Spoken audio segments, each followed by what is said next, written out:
Hi everyone, this is Dr. Nitin Choda with another important alert from Ignition Time. I have what I think is good news because both sides are getting closer to a deal.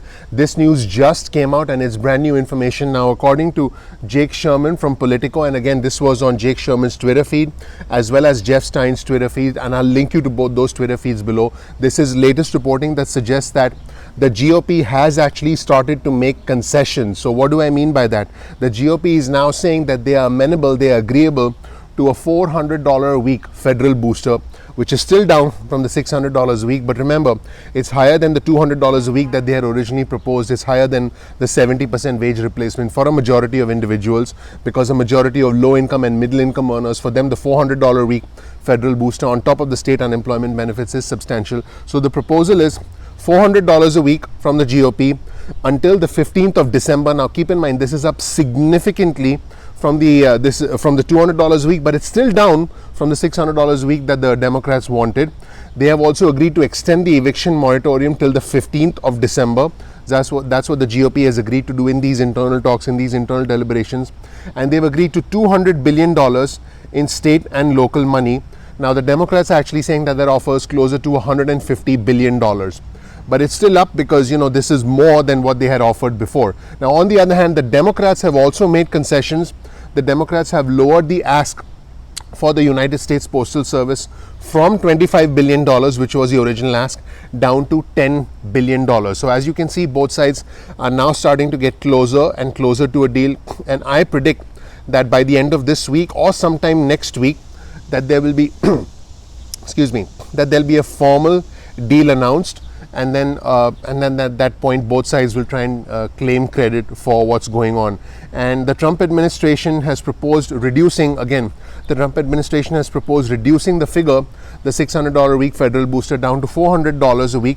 This is a federal booster on top of state unemployment benefits through early December. This is a big step in the direction of the Democrats. Now, this was the bottom line information. I'm going to give you some more information that's probably going to surprise you. And Senator Rick Scott from Florida, he said, just give taxpayers their money back. The total spent by Congress to respond to this pandemic and help workers amounts to $57,000 per unemployed American. Yep, you heard that right. Now, how many of my viewers, subscribers out there have actually gotten $57,000? Nobody. So what he said is, do you believe that every unemployed American has received anything close to $57,000? And we know the answer to that. The answer to that is a big no.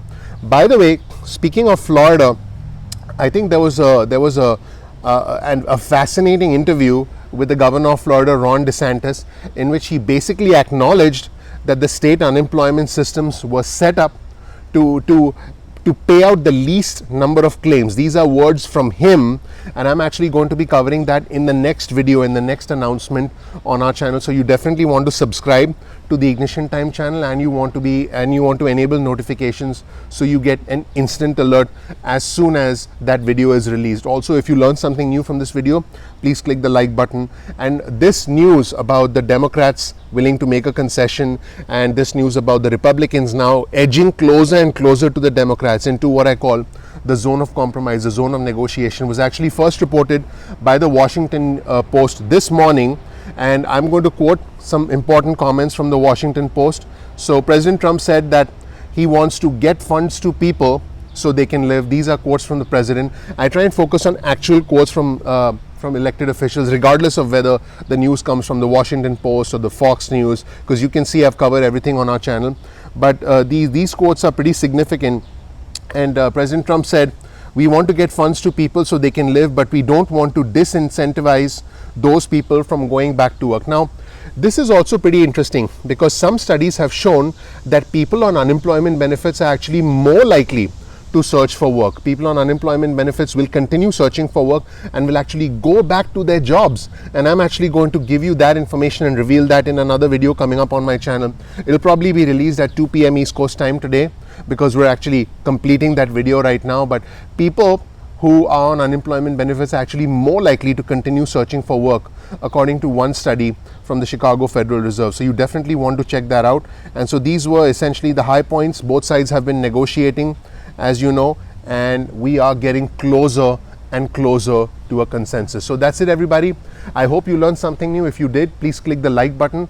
Please also subscribe below, and please enable notifications so you get instant updates from the Ignition Time channel going forward. Thank you so much for watching. We are getting closer and closer, and I'm looking forward to an actual day when everything is done, is locked and loaded, and benefits start to flow. The enhanced federal booster starts to flow back to everybody. Now, I know a lot of my viewers, subscribers have asked, is this going to be retroactive? The answer is we don't have word on that yet. This is too important, this is too significant for me to speculate on this, and I'm not going to speculate. I'm simply going to give you the news as it comes out. I'm just going to give it to you straight with no filters, and I don't want to speculate on that. And my advice to you would be, and I mentioned this in a previous video, prepare for a lapse in the benefits, because even when a bill is going to be signed into law by the president, it could happen as early as this week. And it looks like, by the way, it's going to happen this week, because both sides, the administration and the GOP on one side and the Democrats on the other side, have agreed to have a deal by the end of this week. Even if it gets signed into law this week, it could take a couple of weeks for the states to restart the benefits, because remember, we're now at a stage where the benefits have lapsed. So the states have to essentially restart their benefits. So there is essentially going to be a period where there is a lapse. Now, when you get the money, when you get the federal booster, which you will, because we're close to a deal, is it going to be retroactive? Again, I am not going to speculate on that. I just want you to prepare. I want you all to be safe. I want you to be healthy. And I'll report the news as soon as it comes out. Now, again, two more pieces of news. The Florida governor acknowledged that the state unemployment systems were set up to pay the least number of claims. I'm actually going to be covering that in the next video. And people on unemployment are actually more likely to look for a job. This is exactly the opposite of what most administration officials have been saying. This is what I call the unemployment myth. I'll tell you more about that in the next video. Once again, thank you so much for watching. My name is Dr. Nitin Chhoda. The name of our channel is Ignition Time. And again, if you learned something new, please click like, please click subscribe below. My team can send you breaking news and alerts. If you do want to get breaking news and alerts from us, please get your cell phone out, send a text message with the word ignition or with the word time to 70,000, that's 70000, and you'll get added to our breaking news and alerts list. You can opt out at any time. We'll also send you emails if you want, as long as you agree to a quick disclaimer. And again, you can opt out of those emails at any time. We release videos at 2 p.m. East Coast time most days of the week, so make sure you're subscribed to our channel. Make sure you enable notifications so you get instant alerts as soon as those important videos come out. The videos that are coming out today are going to be very important, but the videos that come out in the future are going to be even more important, because I have big goals and big aspirations for my viewers, and I want you to achieve a life of financial freedom beyond just worrying about unemployment benefits and beyond just worrying about stimulus checks. And as you've started to notice lately, I'm going to have some music thrown in, because I write lyrics, I do some vocals, and I'm fortunate enough to have audio mixers who take my fairly average skills and make me sound somewhat palatable. Thank you so much for watching. I'll see you in the next video. This is encouraging news. We are getting closer and closer to a deal. We've already entered what I call the zone of compromise. I will link you to the Twitter feed of Jake Sherman. I'll link you to that article, and I'll also link you to Jeff Stein's Twitter feed, so you can check out their information and see more updates as they come along. Thank you so much for watching. I will see you in the next video. Bye.